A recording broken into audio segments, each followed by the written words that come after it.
Sebelum diaspora memang memaintain jalur laki dan perempuan gitu ya.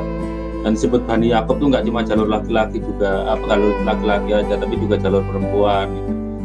Cuma ketika diaspora mempertahankan jalur laki-lakinya sulit, akhirnya kebanyakan dipertahankan itu jalur perempuan, jalur maternal. Kan kalau orang melahirkan kelihatan toh, tapi siapa yang menghamili itu susah, seperti kejadian di Mesir lah.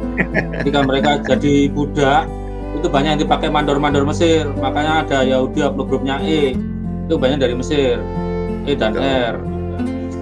Nah kalau Balawi ini untuk masalah maternalnya kita belum tahu mitokondrial DNA dari istrinya Nabi Yakub itu apa.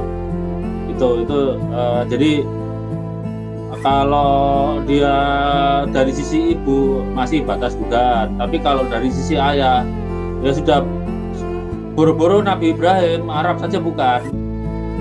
Kalau jalur ayah lo ya. Kalau jalur ibu kita belum bisa determinasi misalnya mitokondria Siti Sarah itu apa, mitokondria Siti Hajar apa gitu. Tapi kalau saya konservatif aja, kalau dari sisi jalur laki-laki, Bani Ibrahim saja mustahil. Balawi ini mustahil sebagai Bani Ibrahim. Udah nggak perlu didiskusikan dia Bani Ali atau enggak. Gitu. Tapi kalau untuk jalur maternal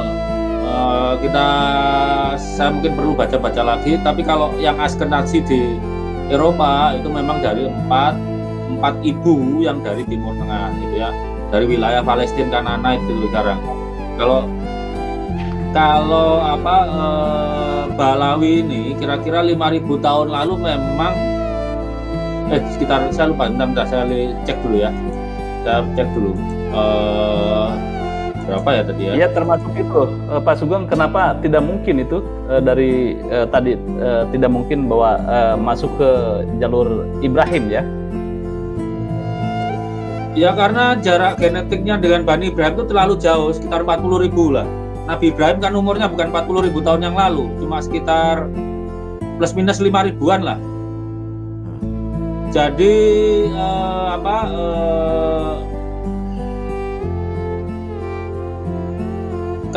karena posisi kakek bersama antara Bani Alawi versus Bani Kohen, kemudian versus Bani Ali, Bani Ismail lain, itu 40.000 tahun yang lalu, itu makanya mustahil mereka itu Bani Ibrahim. Karena catatan total mutasi antara Bani Ibrahim itu rata-rata cuma 2 digit, sekitar 50. Begitu Bani Ali lawan Bani Ibrahim, jadi sekitar 250, jauh banget 3 digit. Makanya kalau kita pakai hati-hati ya udah bener, seperti DNU itu.